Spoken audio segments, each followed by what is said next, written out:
ባርክ እግዚኦ ወንጌለ ረዱ ለእግዚእነ አምላክነ ወመድኃኒነ ኢየሱስ ክርስቶስ ወትረስባሄ ለዓለመ ዓለም።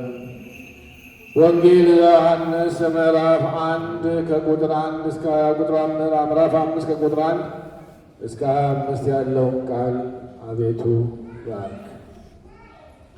ከዚህም በኋላ የአይሁድ በዓል ነበረ። ኢየሱስም ወደ ኢየሩሳሌም ወጣ። በኢየሩሳሌም የበጎች በር አጠገብ በዕብራይስጥ ቤተ ሳይዳ የምትባል አንዲት መጠመቂያ ነበረች።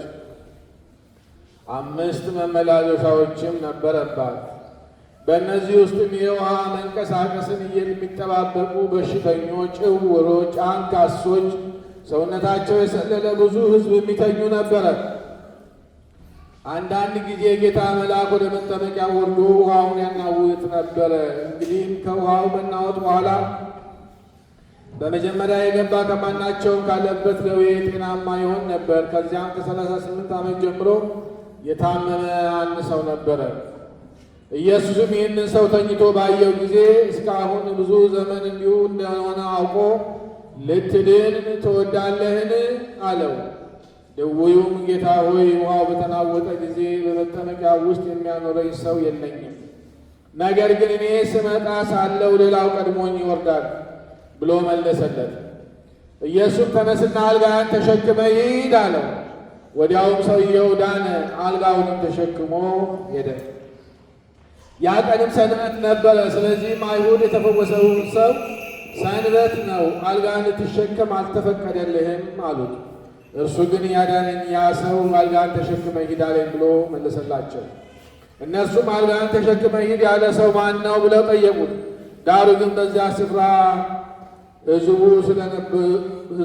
ስለነበሩ ኢየሱስን ፈቀቅ ብሎ ነበርና የፈወሰው ማን እንደሆነ አላወቀም።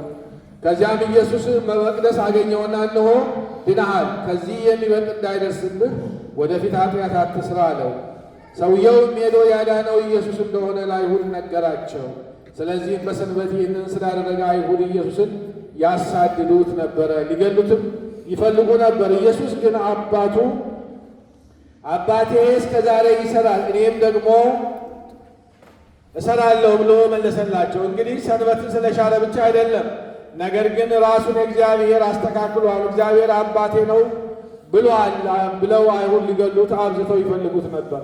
ስለዚህ ስም ኢየሱስ መለሰ እንዲህም አላቸው፣ እውነት እውነት እላችኋለሁ አብ ሲያደርግ ያየውን ነው እንጂ ወልድ ከራሱ ሊያደርግ ምንም አይችልም።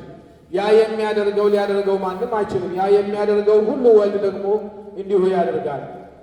አብ ወልድን ይወዳል፣ የሚያደርገውን ሁሉ ያሳየዋል። እናንተም ትደነቁ ዘንድ ከዚህ የሚበልጥ ሥራ ያሳያቸዋል።